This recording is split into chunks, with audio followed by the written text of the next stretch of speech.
버지니아 애난데일에 위치한 워싱턴 새한장로교회 한창훈 담임목사님의 주일 설교 말씀입니다.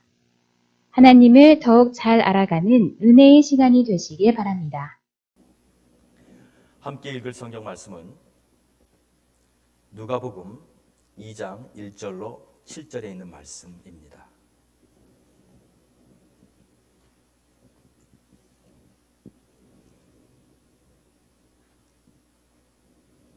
누가복음 2장 1절로 7절까지에 있는 말씀.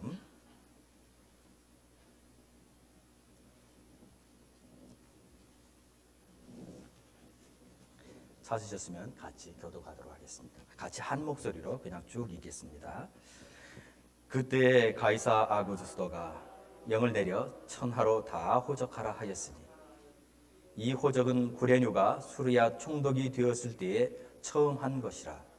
모든 사람이 호적하러 각각 고향으로 돌아가매 요셉도 다윗의 집 족속이므로 갈릴리 나사렛 동네에서 유대를 향하여 베들레헴이라 하는 다윗의 동네로 그 약혼한 마리아와 함께 호적하러 올라가니 마리아가 이미 잉태하였더라. 거기 있을 그때에 해산할 날이 차서 첫 아들을 낳아 강보로 싸서 구유에 뉘었으니 이는 여부 안에 있을 곳이 없음이러라. 아멘. 시카고에 있는 어느 교회에서 있었던 일입니다. 1920년, 30년쯤 되었을 아주 미국이 경제적으로 굉장히 어려웠을 그 시점에 일어난 일입니다. 그래도 항상 이맘때가 되면 교회는 항상 고아원이나 또 여러 양로원이나 이런 곳에 도움의 손길을 주었었습니다. 이 시카고에 있는 교회도 그 해에 중국에 있는 고아원에 옷을 좀 보내주기로 했습니다. 그래서 교인들이 옷을 좀 모았고 그 옷을 보낼 수 있도록 그 교회에서 목수로 그 상자를 잘 만드시는 분이 튼튼하게 해외까지 이 물품을 보내야 되니까 튼튼하게 그 하나의 상자를 만들었습니다. 그리고 모든 교인들의 옷을 다 집어넣고 이제 그 보낼 옷들을 집어넣고 그리고 그 상자의 마지막 뚜껑을 잘 닫고 못질을 했습니다.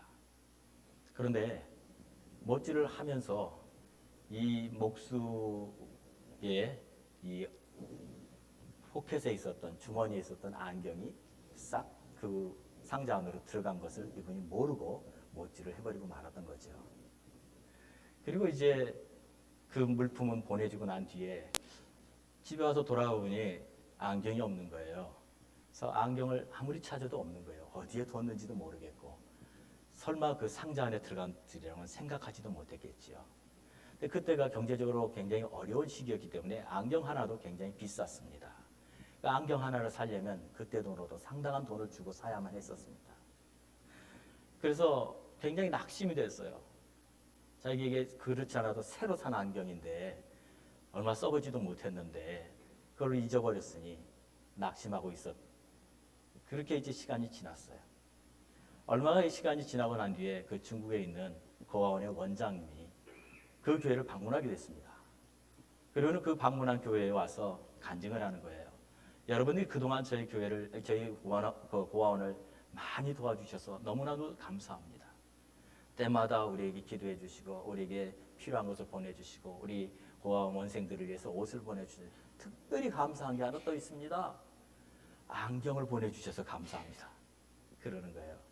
그러지 않아도 공산당이 자기의 고아원에 찾아와가지고 모든 걸 다 부셔버릴 때에 자기 안경도 깨지고 말았는데 그 안경이 깨지고 난 뒤에 다시는 구할 수가 없어서 자기가 너무너무 힘들게 지냈습니다. 특별히 안경이 맞지 않으니 안경이 없으니 제대로 일을 할 수도 없고 그것 때문에 오랫동안 자기가 두통을 앓았습니다. 근데 어느 날 여러분들이 보내준 그 옷상자에서 새 안경이 하나 있어서 자기가 써보았는데 꼭 자기한테 맞춘 것처럼 그렇게 맞더라는 거예요. 그 뒤로 그 오랫동안 고생했던 두통이 사라져버렸고 너무나도 기쁜 마음으로 오늘 여러분에게 감사를 드립니다. 그러는 거예요. 근데 이 목수는 자기 안경이 거기에 들어갔는지를 몰랐었는데 그날 그 간증을 들으면서 할렐루야, 하나님을 찬양합니다. 내 실수도 하나님이 사용하셔서 저렇게 저 필요한 자에게 보내시려고 그렇게 하셨군요 라고 간증을 하셨습니다. 사랑하는 성도 여러분, 때로는요 우리 인간의 실수도 하나님이 사용하십니다. 하나님의 영광을 위해서라면 무엇이든지 사용하십니다. 하나님의 영광을 위한 것이라면 우리의 실수뿐만 아니라 우리의 모든 상황과 환경도 하나님 사용하십니다. 여러분 믿으십니까?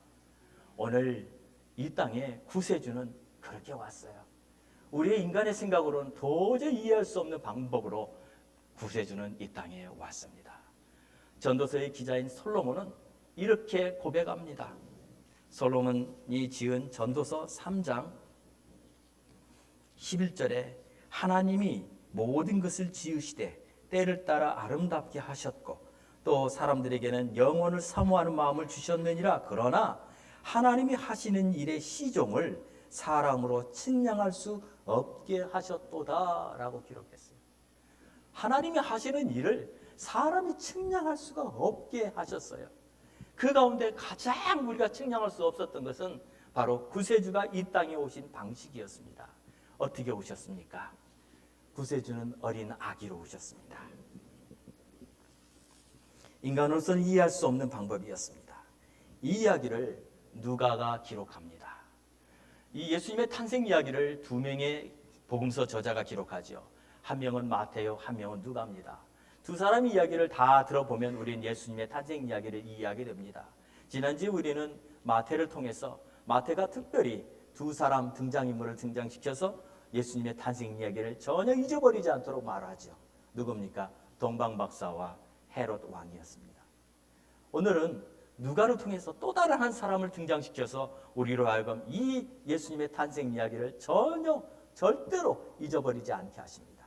그 탄생 이야기의 오늘 등장인물은 바로 로마의 황제 시저입니다. 누가복음 2장 1절을 보면 이렇게 기록하고 있습니다.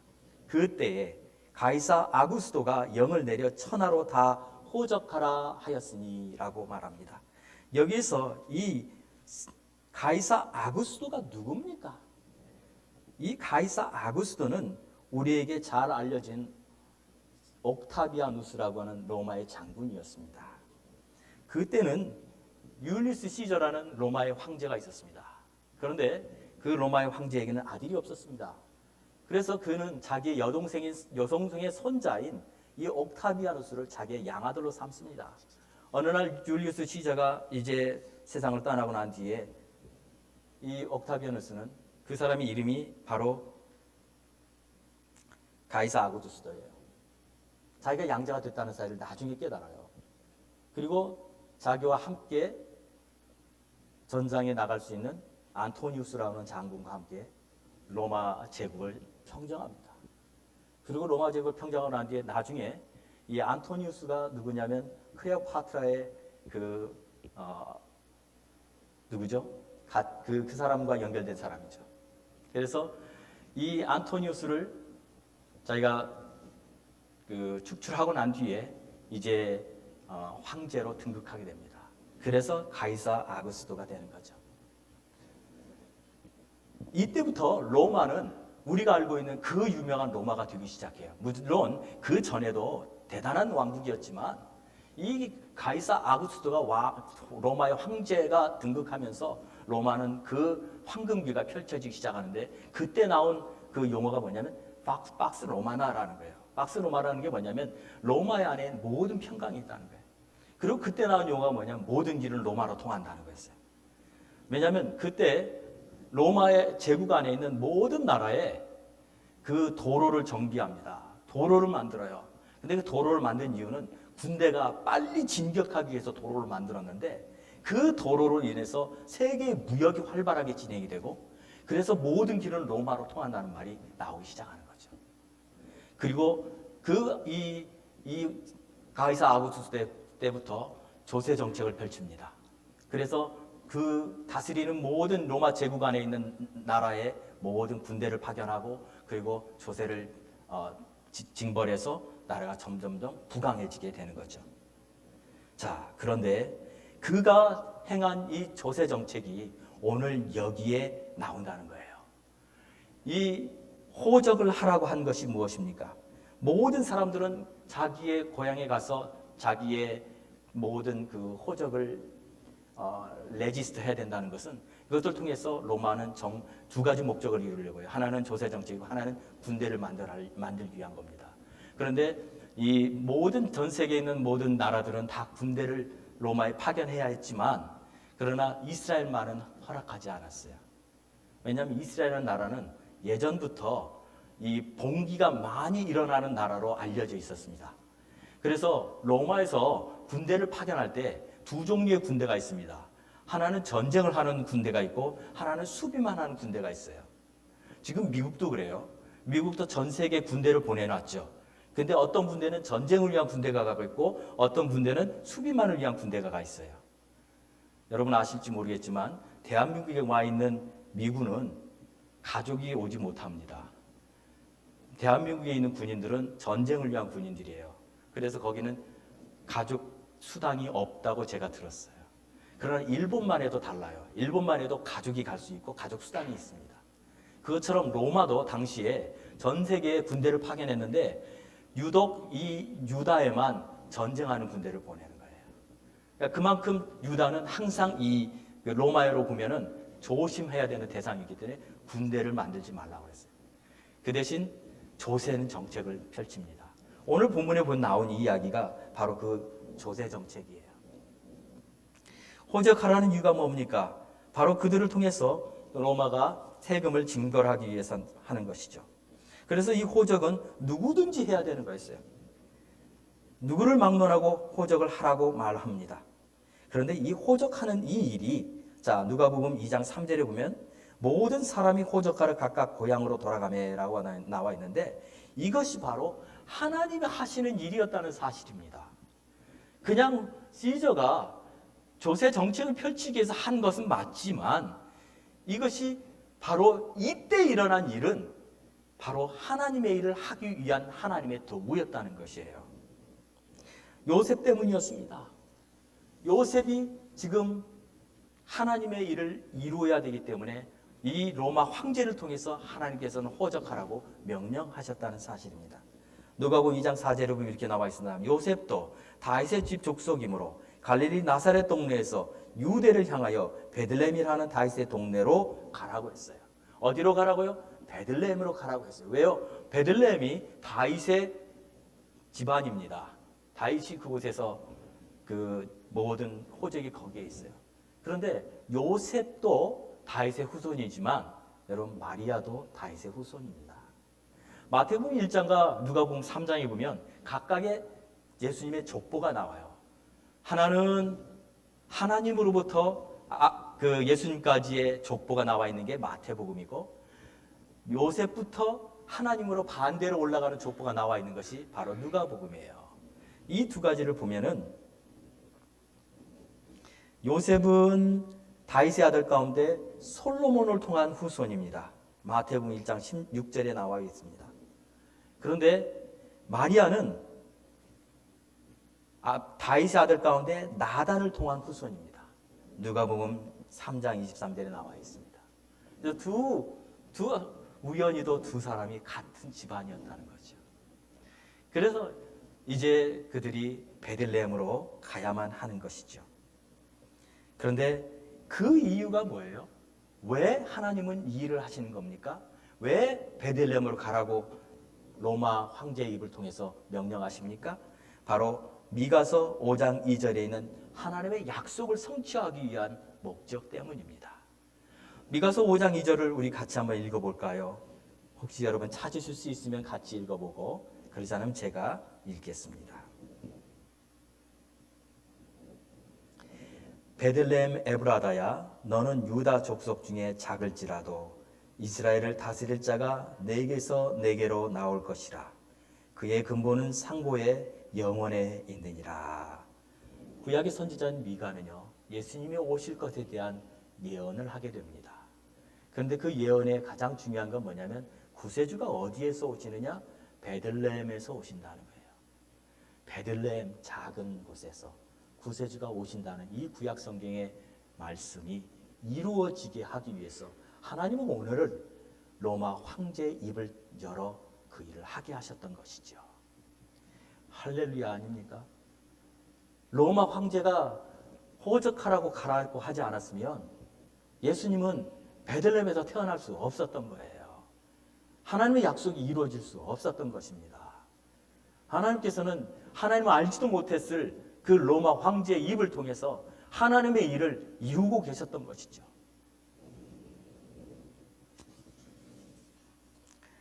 하나님께서는요, 또 한 가지 여기서 우리가 보게 되는 것은 그 시간입니다. 이 타이밍이에요. 무엇인지 제일 중요한 건 타이밍입니다. 이 시간이 맞아야 돼요. 그런데 지금 어떤 시간입니까? 누가복음 2장 1절에 그때라고 나와 있었어요. 그때. 이때가 언제예요? 누가복음 2장 5절에 보면 그 약혼한 마리아와 함께 호적하러 올라가니 마리아가 이미 잉태하였더라 라고 기록하고 있습니다. 잉태된 이 시간, 지금 마리아가 그 뱃속에 구세주이신 예수님을 잉태한 이 시간이 하나님의 타이밍이었어요. 그때 호적을 하러 가라고 하는 거예요. 이 모든 것이 다 맞아야 되는 거예요. 자, 우리는 아마 이렇게 생각할 거예요.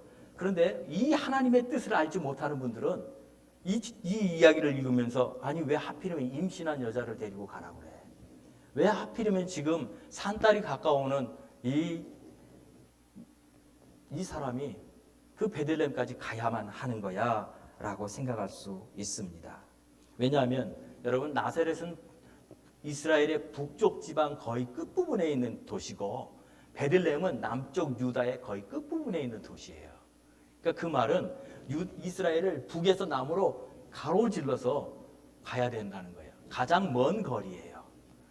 왜 하필이면 지금 이 무거운 몸을 하고 그 북쪽 이스라엘에 있는 나사렛이라는 동네에서 이 남쪽 베들레헴까지 가야만 하느냐는 것이죠. 왜 하필 지금이냐는 것이죠. 그런데 여러분들도 아마 아실 거지만 이것이 하나님의 계획이라는 거예요. 하나님의 뜻이라는 거예요. 아마 여기 계신 우리 성도님들 다 어머님들이시니까 출산을 해보셨으니까 다 아실 겁니다. 그 무거운 몸으로 이 먼 거리를 여행한다는 것은 이건 거의 불가능한 일이라는 것을 아실 거예요. 어떻게 갔는지 몰라요. 아마 요셉은 걷고 마리아는 나귀에 앉아서 갔다 할지라도 여러분 그 임신한 몸으로 나귀 위에 앉아있는 거 이거 쉬운 일일까요? 하루 종일 앉아있는 거 이거 쉬운 일일까요? 굉장히 어려운 일일 거예요. 그런데 하나님 그 일을 하도록 하셨다는 거죠. 우리는 많은 경우 이렇게 생각해요. 왜 하필 지금입니까? 하나님 왜 하필 지금 이걸 해야 돼요? 지금 우리가 이것도 해야 되고 저것도 해야 되고 바쁘고 어렵고 힘들고 여러 가지 이야기를 우리 할 수 있어요. 왜 하필 지금이에요? 만일 마리아나 요셉이 천사의 그 음성을 듣지 못했더라면 왜 지금 이때 이곳에 가야 돼요라고 분명히 말했을 거예요. 그들은 하나님이 이미 천사를 통해서 약속의 말씀을 주셨기 때문에 그들에게는 믿음의 확고한 믿음이 있었어요. 흔들릴 이유가 없었어요. 우리가 모르는 것이 있어요. 하나님은 인간의 모든 상황 가운데 역사한다는 사실입니다. 하나님은요, 그 상황과 시기까지도 역사하세요. 우리 인간의 눈으로 보면요, 가장 안 좋은 시간이에요. 이거는 이 시간에 이걸 하면 안 되는 거예요. 지금은 이것을 하면 안 되는 거예요. 왜요? 재정적인 어려움도 있고요. 상황으로도 어렵고요. 같이 일할 사람도 없고요. 모든 것이 어려운 거예요. 그런데 그 시간이 하나님이 일하시기 가장 좋은 시간이에요. 왜 그런 줄 아세요? 우리를 의지하지 않기 때문이에요. 우리 자신을 의지하지 않기 때문에 그래요. 왜 하나님께서 기드온에게 그 2만 명을 보내버리고 300명만 데리고 군대에 전쟁을 하라고 하십니까? 그 2만 명으로 싸워서 이기면 분명히 기드온과 그 함께 싸웠던 사람들은 하나님께 영광을 돌리지 않아요. 왜요? 우리의 능력이 강하니까. 우리의 힘으로 얼마든지 이길 수 있는 전쟁이었다고 생각해요. 그런데 그 2만 명이 다 가고 난 뒤에 300명을 데리고 전쟁을 할 때 그들은 아무리 해도 이길 수 없는 전쟁인 것을 그들이 알았기 때문에 하나님이 도우시지 않으면 이길 수 없다는 것을 그들은 분명하게 알 수밖에 없었기 때문에 하나님께 영광을 돌리게 됐던 것이죠. 사랑하는 성도 여러분, 하나님은 때로 그렇게 역사하신단 말입니다. 우리 인간의 눈으로 보면 아닙니다, 지금은 아니에요 라고 말할 그때가 하나님께서는 지금이라고 말씀하시는 때라는 것이지요.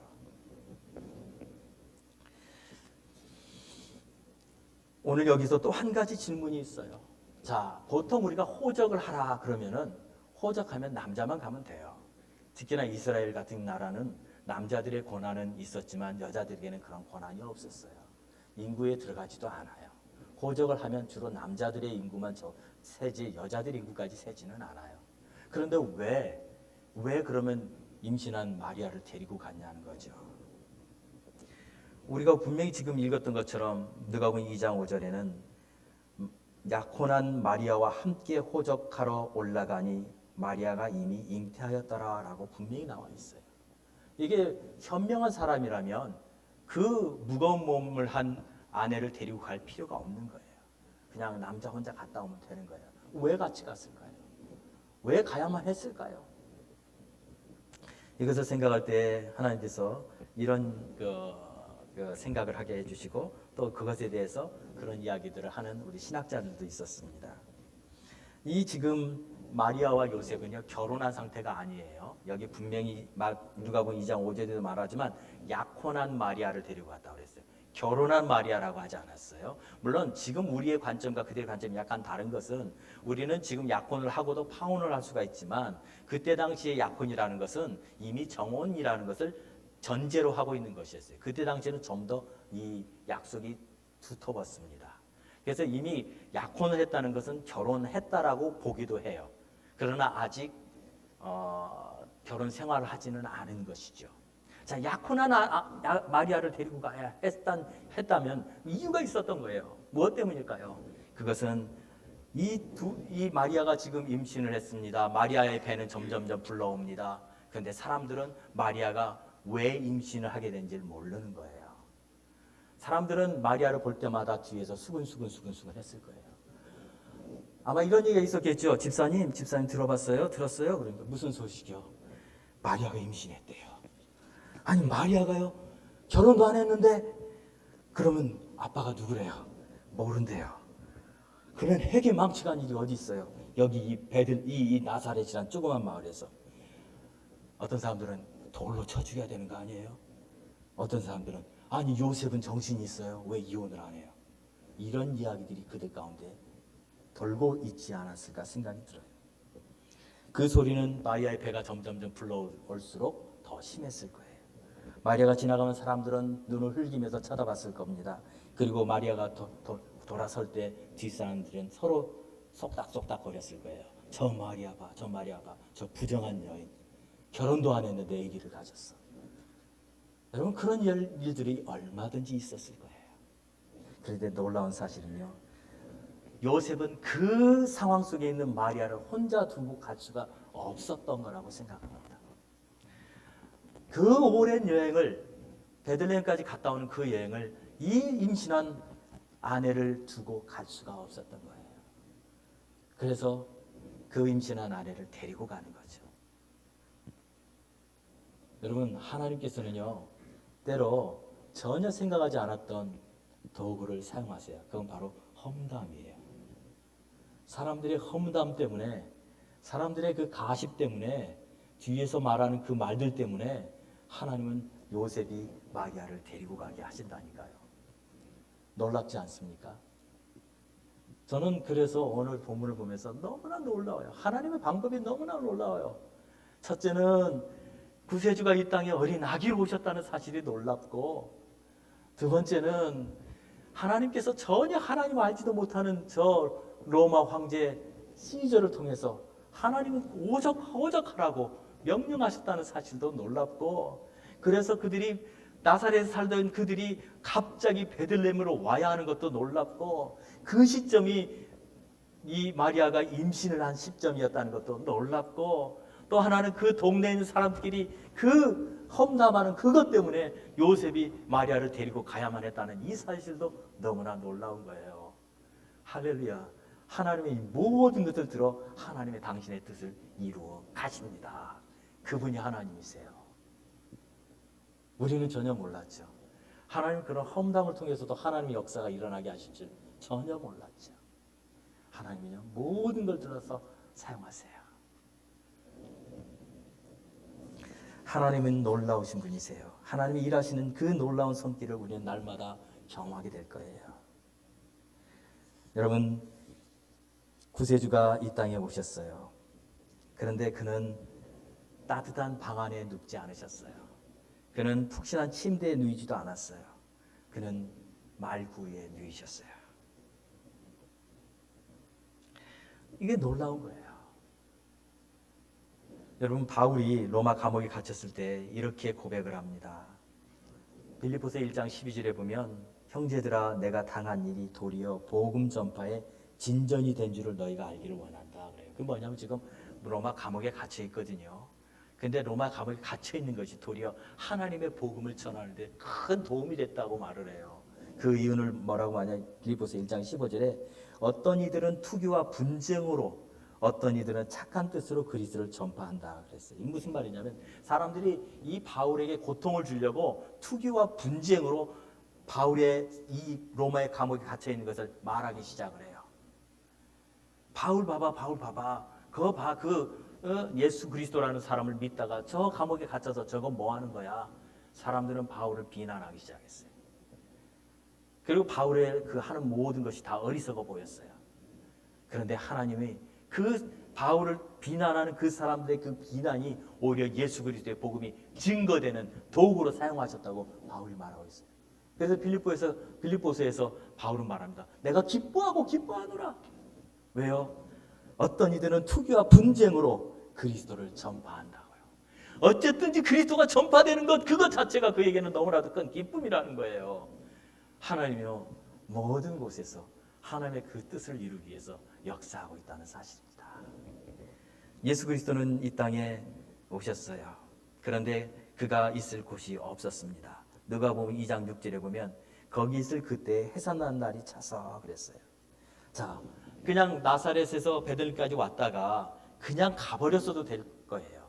근데 그들이 얼마나 그곳에 머물렀는지는 모르지만 아마 해산할 날이 찼다는 이 말이 그들이 더 이상 움직일 수 없었다는 것을 말해주고 있는 것입니다. 호적을 했습니다. 그리고 돌아갔으면 좋겠는데 이제 해산할 날이 찼어요. 움직일 수가 없는 거예요. 그러니까 결국에 그곳에서 어딘가에 출산할 수 있는 곳을 찾아야만 했던 것이죠. 그런데 찾았던 곳은 어디였습니까? 아무 데도 찾을 수가 없었어요. 왜냐하면 모든 사람들이 다 나사렛이 아니라 모든 곳에서 이 베들레헴에 왔어요. 이 베들레헴에는 수많은 사람들로 인해서 더 이상 편안한 장소가 없었습니다. 그래서 그들은 결국에 마구간에 가게 되죠. 그리고 그 마구간에서 아기를 낳습니다. 누가복음 2장 7절에 보면 첫 아들을 낳아 강보로 싸서 구유에 누였으니 이는 여관에 있을 곳이 없음이라라. 세상 사람들은요 이것도 이해를 못해요. 왜요? 구세주가 이 땅에 오셨는데 왜 마구간에 왔는가? 하나님의 놀라운 뜻 가운데 오셨습니다. 하나님은요 네가 선지자에게 주셨던 그 약속 베들레헴 에브라다야 네가 비록 작을지라도 내게서 이스라엘을 다스릴 자가 나올 것이다 말씀하지 그 말씀이 이루어지게 하기 위해서 이 모든 것을 다 사용하고 계셨다는 사실입니다. 사랑하는 성도 여러분, 때로 우리가 우리의 상황 속에서 일어나는 일들을 볼 때 이해되지 않는 일이 참 많아요. 왜 지금 이런 어려움이 왔는지, 이 코로나 바이러스라고 하는 이 상황도 우리가 이해되지 않아요. 왜 지금 특별히 지금 어떤 비즈니스를 시작하셨거나 또는 무언가를 지금 여러분들이 막 하려고 시작했을 때에 이 코로나 바이러스로 인해서 모든 것을 다 그만둬야 되는, 스탑해야 되는 이 상황을 이해할 수가 없는 분들도 많이 있을 거예요. 또 여러분 개인적인 상황 속에서도 지금 이 상황이 여러분에게 조금 더 이해되지 않는 분들이 참 많을 거예요. 그런데 여러분 지금 우리가 이해할 수 없지만 시간이 흐르고 하나님이 그것을 열어주실 때 그때 우리는 깨닫게 돼요. 아, 하나님이셨구나. 하나님의 방법은 놀랍구나. 그때 우리는 분명히 깨닫게 될 것입니다. 사랑하는 성도 여러분, 낙심하지 마십시오. 이 성탄에 주님께서는 우리에게 위로를 주십니다. 낙심하지 말라고. 하나님은요, 하나님의 계획이 이루어지기 위해서 이 모든 것을 이루고 계신다는 사실을 기억하시기 바랍니다. 이 소망이 여러분들에게 오늘 성탄주의를 맞이한 여러분들에게 있기를 간절히 소원합니다. 주님 여러분과 함께 하십니다. 여러분의 상황 가운데 지금도 일하고 계십니다. 그 하나님의 손을 여러분 볼 수 있기를 간절히 바랍니다. 같이 기도하겠습니다. 이 시간 우리 함께 기도합시다. 하나님, 우리가 지금 이해되지 않는 이 상황 가운데도 하나님 지금도 일하고 계신 것에 인해서 감사를 드립니다. 오늘 우리에게 이것을 볼 수 있는 눈을 열어주십시오. 그리고 하나님이 일하시는 것을 우리로 경험하게 해주십시오. 같이 합심으로 기도합니다.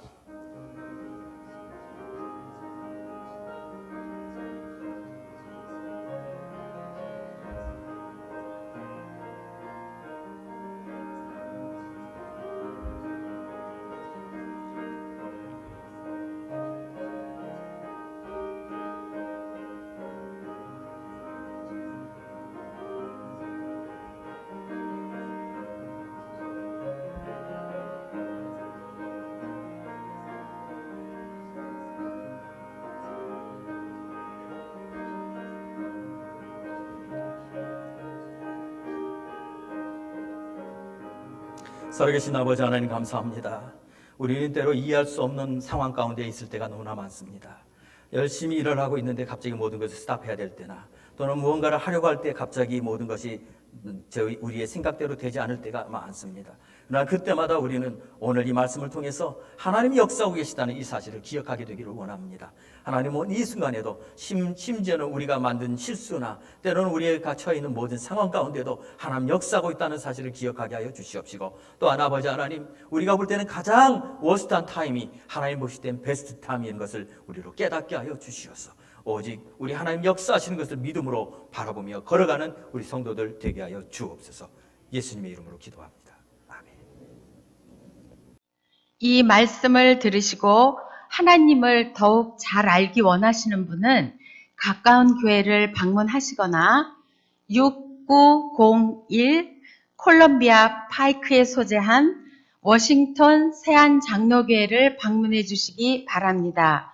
또는 전화 703-333-3123, 이메일 church@wshpc.org로 연락 주시기 바랍니다.